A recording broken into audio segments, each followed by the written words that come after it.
Hortense. Bonjour ma chère Renée. Alors très heureuse de te recevoir pour ce magnifique livre, Made in Africa. Première question évidente, comment est-ce que tu as eu l'idée d'écrire ce livre magnifique? Alors, merci déjà de me recevoir ici, et pour parler de livres, parce que je sais que tu en connais un rayon, Made in Africa est né d'une une envie de mettre en image et dans un livre, dans un beau livre, le Made in Africa, le travail de nos artisans, des femmes et des hommes qui chaque jour donnent vie à des objets magnifiques, mais qui sont souvent négligemment soit disposés sur des marchés pour être vendus, ou soit déposés comme ça dans des étals, et on n'y fait pas attention. C'est de la poterie, c'est de la vannerie, c'est de la bijouterie, c'est du textile, tout ça c'est fait main, c'est la signature africaine. Parce que ce qu'il faut savoir, c'est que c'est encore un travail de la main, et s'il y a un continent où les hommes et les femmes maîtrisent et travaillent et créent à la main, c'est l'Afrique. Donc j'ai eu envie de mettre dans ce livre tous des objets que j'ai achetés dans plus de la quarantaine de pays que j'ai sillonnés sur le continent africain. Et donc c'est un formidable travail avec un photographe qui s'appelle Jean-Pierre Nakpan. On a travaillé, et puis un graphiste. On a mis ensemble tout ça, tout notre amour pour ce continent. On a mis ça ensemble dans un livre. Alors merci beaucoup parce que tu reflètes, grâce à ce livre magnifique, effectivement la créativité africaine, le fait qu'elle soit servie par des jeunes d'un talent inestimable, complètement décomplexé, avec vraiment une créativité débordante. Mais comment faire aujourd'hui pour faire de ce Made in Africa un vecteur économique puissant sur le continent? Alors le Made in Africa existe. J'ai souvent tendance à dire que notre continent, l'Afrique, est le plus mal labellisé au monde. Le label Made in Africa doit être porté par tous et par toutes. Par label Made in Africa, j'entends déjà la valorisation de nos productions culturelles. On parle beaucoup des industries créatives, culturelles. L'Afrique est le continent, encore une fois, à mes yeux, le plus créatif. Parce que partout ailleurs, on a fait le tour. Bon, ça dit aussi quelque chose de l'état, peut-être du développement, hein, mais partout dans le monde, on a l'impression d'avoir fait le tour. Et on sillonne le monde, dont l'Afrique, et on se rend compte qu'à chaque fois, là-bas, on est émerveillé. En tout cas, moi, je suis émerveillée à chaque fois que je me promène, encore une fois, sur ma zone de chalandise, les marchés, les boutiques, des villes, des villages. Je me rends compte que tout est fait pour être beau.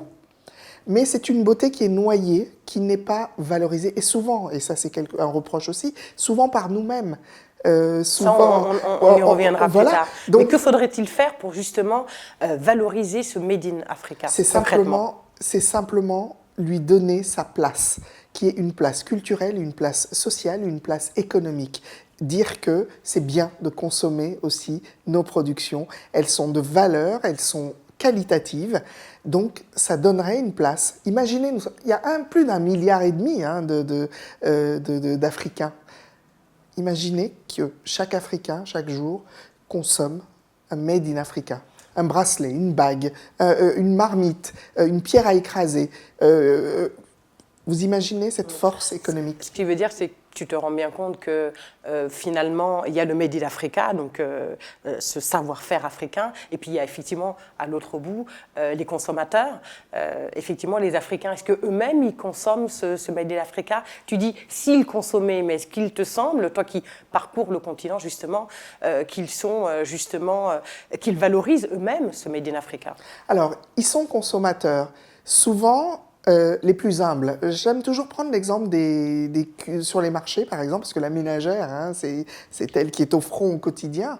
Vous savez, les cuillères en fer blanc, les marmites ces marmites pareilles en fer blanc, les macocottes. Je ne connais pas une Africaine qui n'ait pas ces marmites-là dans sa cuisine, qu'elle soit en Afrique ou dans sa diaspora. Je n'en connais pas. J'ai des anecdotes notamment, j'ai des copines qui ont rajouté des extra bagues pour amener les fameuses macocottes qui pèsent leur poids. Et donc, vous savez comment elles sont fabriquées, hein. C'est du recyclage, du fer blanc, un moule, etc.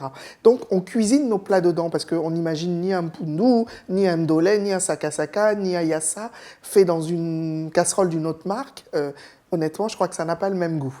Donc, ne fût-ce que cet ustensile est acheté par de nombreuses femmes. Mais imaginez que ça le soit encore plus, parce qu'on n'a pas besoin, en cuisine, on a besoin de plusieurs.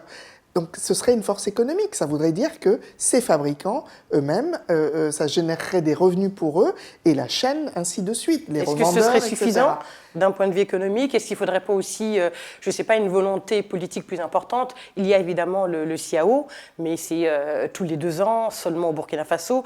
Est-ce qu'il ne vous semble pas qu'il y a des mesures peut-être d'accompagnement et d'encouragement pour cette créativité africaine? Mais bien sûr. J'ai pour habitude de dire que dans chacun des 54 pays, on peut créer un salon du Made in Africa.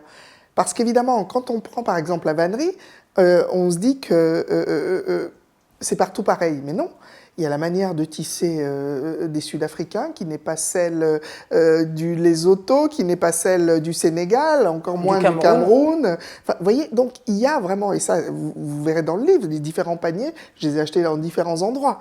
Donc l'idée, c'est vraiment de dire que c'est une manne économique. Mais on passe à côté, pourquoi? Parce que, encore une fois, effectivement, il n'y a pas de politique de soutien. Culturel. Il n'y a pas de politique culturelle. Donc, on passe à côté de cette manne qui est économique. Donc, c'est un combat. Alors parlons aussi du consommé africain. Je sais que c'est aussi un thème qui te tient à cœur. Alors il y a effectivement une tendance, enfin est-ce que c'est une tendance, est-ce que c'est un changement, une lame de fond? Qu'est-ce que tu penses de ce consommé africain? Est-ce que c'est possible? Est-ce que tu penses que c'est quelque chose qui va durer? Et comment est-ce qu'il faudrait faire pour le mettre en place? Alors, sur le consommé africain, quand je parle, moi, du consommé africain, c'est l'exemple que je prends toujours, c'est-à-dire que acheter sur les marchés des productions locales. Au moins ce que nous produisons. Ce que nous produisons. Première chose. Alors, évidemment, il ne va pas t'échapper que l'Afrique est au carrefour de plusieurs intérêts. N'oublions toujours pas, population jeune, plus qu'1,5 milliard d'habitants, donc des besoins en consommation, des besoins essentiels. Donc, c'est un véritable challenge. C'est une politique à prioriser que de dire, OK, nous consommons nos productions, et puis surtout, nous sommes dans une espèce d'union économique comme ça, où on va, si tel pays est moins fort on va dire par exemple en arachide, pour produire de l'huile, voilà, le pays le plus producteur le fera. C'est vraiment de la microéconomie ou macroéconomie. Je ne suis pas une spécialiste, je ne suis pas une économiste, mais ça me paraît important, ce que je veux dire par là, c'est ça me paraît important de créer une Union africaine fiable, efficiente, efficace, qui permet à ces populations d'échanger à la fois les hommes, bien sûr les marchandises et les biens. Et donc, évidemment, on voit très bien, et tu vois très bien où ça va venir, ça va apporter une prospérité pour le continent. Est-ce qu'il te semble que les dirigeants africains et aussi cette population CSP+, donc ces personnes qui ont le pouvoir d'achat pour acheter des marques occidentales, est-ce qu'elles achètent les artisans du continent? Est-ce qu'elles les mettent vraiment en avant? Alors ça commence. Il y a une société civile qui commence à justement prendre conscience de ce que son patrimoine est important et aussi à valoriser. Parce que ce sont des personnes qui voyagent un peu partout dans le monde et qui se rendent compte que partout ailleurs, le Made in Africa est valorisé. C'est ça qui est intéressant. Je prends souvent cet exemple. Je porte des bracelets là, qui sont faits en plastique recyclé. Mais c'est ça qui est dommage, c'est qu'il est valorisé, on a l'impression parfois plus à l'extérieur. C'est ce que j'allais y venir. Absolument. Et donc à chaque fois, partout, quand je me promène avec, on me dit mais qui est-ce que c'est une grande marque qui les fabrique? Je dis non, j'ai pas les moyens d'aller enrichir cette grande marque qui au demeurant n'a pas besoin de moi. Mais par contre, la maman qui les fabrique et qui passe 2 jours par bracelet, je lui achète ça au juste prix. Donc voilà. Donc, il y a aussi une idée d'éthique. Bien sûr, d'éthique. Et donc, oui, une classe moyenne commence à dire, OK, nous voulons, pour nos intérieurs, pour nous-mêmes, nous vêtir avec des créations locales. Mais c'est vrai que là où tu as raison, c'est que les politiques, parfois, j'ai comme le sentiment, je ne les connais pas assez, mais que le calendrier leur est dicté d'ailleurs. regardons nos populations, regardez vos populations, regardez ce qu'ils produisent et faites en sorte que ce soit ça le label, que ce soit ça qui élève le pays, le continent. Vous vous promenez sur des marchés, vous allez sur les ports en Afrique, vous avez des containers et des containers et des containers qui arrivent avec des marchandises qui n'ont rien à voir avec des productions locales et qu'on ne trouve rien qui valorise le local. En tout cas, dans ce livre, on trouve tout ce qui valorise le local et c'est pour ça qu'on l'adore. Alors avant de se quitter, je ne vais pas te quitter sans te demander cette question générique. Quel est ton livre de chevet actuellement? À part ce magnifique livre, absolument. J'ai plusieurs livres de chevet.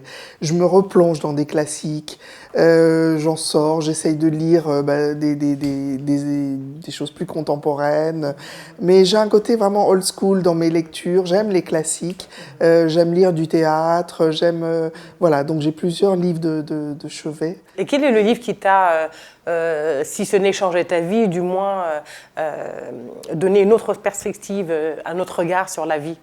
Plusieurs, là aussi. Alors, Le Lion de Joseph Kessel. Ah, Le Lion de Kessel, absolument. Nation nègre et culture. Plusieurs livres. Poulan Devi, Reine des bandits. Vous voyez, enfin, vraiment, c'est très éclectique. 3 livres, comme tu es dans l'éclectisme, 3 livres qu'il faut absolument, à ton avis, avoir lus au moins une fois dans sa vie. Discours sur le colonialisme, c'est important. Oui, c'est quand on demande en général qu'il y a peut-être plusieurs. Kessel aussi. Kessel, oui, vraiment, Kessel. Parce que ça dit une Afrique. Hein. Kessel et un petit dernier pour la route. Un petit dernier. Oh, il y en a plusieurs, c'est dur de choisir. Bon, on va dire le Made in Africa dans ma valise. Oui, ça je le lis. Que tu as signé, est vraiment très très bel ouvrage que, à mon avis, tout le monde devrait se procurer parce qu'il existe beaucoup trop de livres qui soient écrits par des femmes issues du continent africain et qui l'ont parcouru comme toi. Merci infiniment, Hortense. Merci à toi, ma chère Renée.